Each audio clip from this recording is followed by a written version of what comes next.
Ici, nous nous trouvons dans les cas des déplacés des Morambi, un village situé dans le territoire de Nyiragongo, à l'est de la République démocratique du Congo.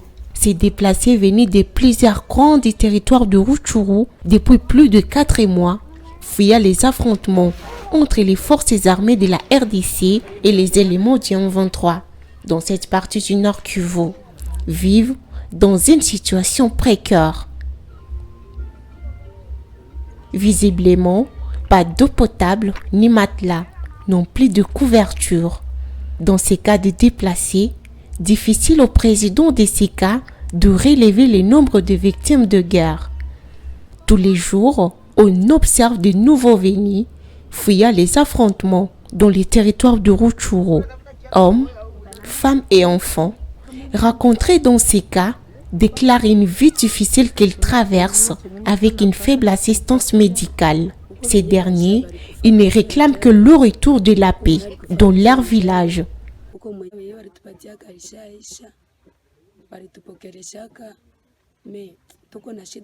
L'assistance que nous avons reçue date de très longtemps, qu'on nous aide avec de matelas. Nous dormons difficilement. Les femmes, nous sommes victimes des infections urinaires et sans assistance médicale.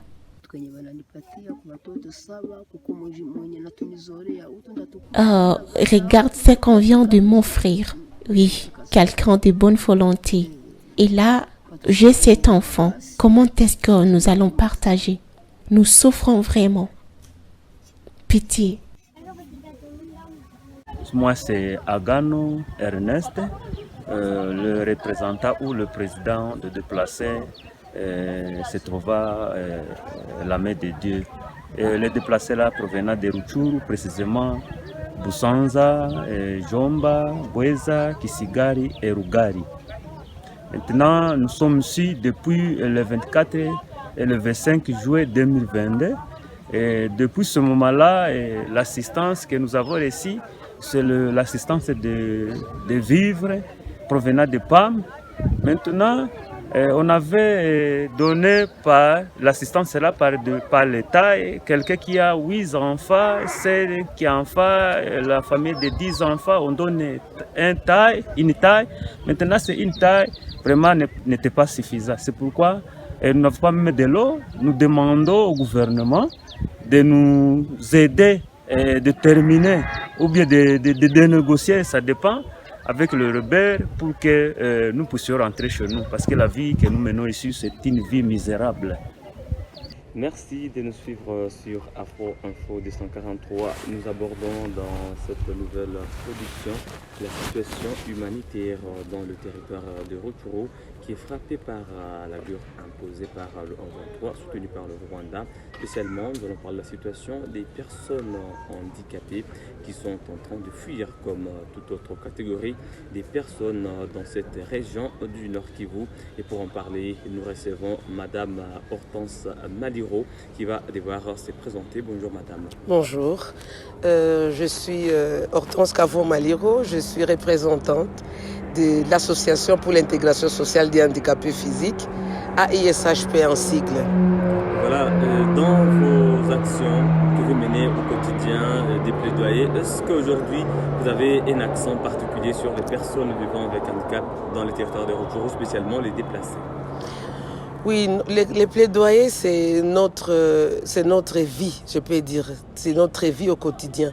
Parce que ce que la province du Nord Kivu est en train de traverser ces derniers temps, que nous puissions amplifier notre façon de faire les plaidoyers.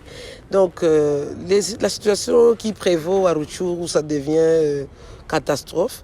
Et surtout, comme vous venez de dire, par rapport aux personnes handicapées, imaginez-vous, les personnes handicapées, d'abord, elles sont vulnérables, étant que physiquement, avec des problèmes physiques, des problèmes mentaux, les problèmes de déficience visuelle, et tout ça. Maintenant, vous ajoutez à la guerre, vous voyez ce que ça fait. Et quand ils fuient, c'est eux qui sont encore plus vulnérables. Donc les plaidoyers que nous interpellons, que nous demandons à à notre gouvernement de faire un effort pour que la stabilité règne. Parce que vous savez que c'est toute la province qui est handicapée, qui est endeuillée de ces affres de guerre. Donc j'interpelle même les humanitaires. Les humanitaires, c'est maintenant qu'ils doivent agir. Parce que tous ces gens qui se déplacent massivement ont besoin d'une protection, ont besoin de la nourriture, ont besoin de soins médicaux, ont besoin de l'eau. Imaginez-vous, donc il faudrait que chacun, à ce qui les concerne, puisse faire quelque chose dans un premier temps, parce que nous, quand on est déplacé, ce n'est pas un lieu où nous devons rester. Dans les temps que le gouvernement puisse faire des efforts, afin que tout le monde puisse retourner à son domicile. Parce que la place du peuple congolais n'est pas dans des camps de déplacés de guerre ou dans des écoles. Et il y a même des écoles qui ne fonctionnent plus parce qu'il ne faut qu'accueillir le déplacé.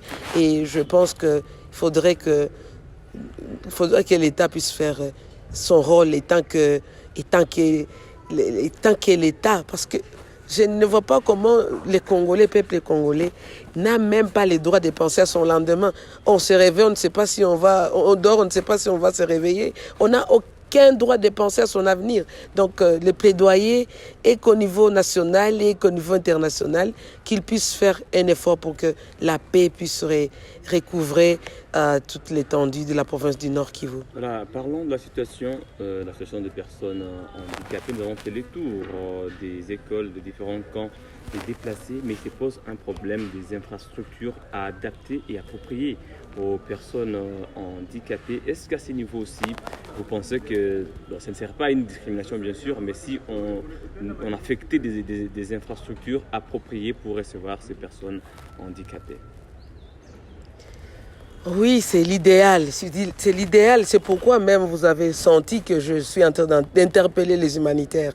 Les humanitaires, c'est maintenant qu'ils doivent travailler. Parce que imaginez dans un camp, et ils mettent des infrastructures, des latrines qui ne sont pas adaptées à cette catégorie de gens. Comment est-ce qu'ils peuvent ils peuvent se comporter dans les camps? Donc c'est pourquoi les humanitaires sont censés de faire quelque chose d'inclusion. Donc quand ils vont faire les urgences, dans les urgences, tout ce qui est inclusion doit se faire sentir à tous les niveaux. À tous les niveaux.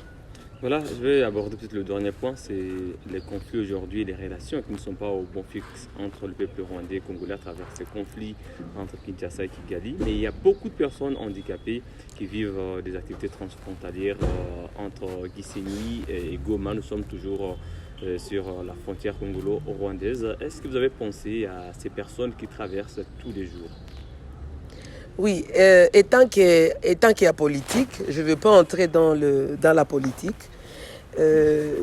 Par rapport aux personnes handicapées qui sont en train de faire leurs affaires transfrontalières, je pense que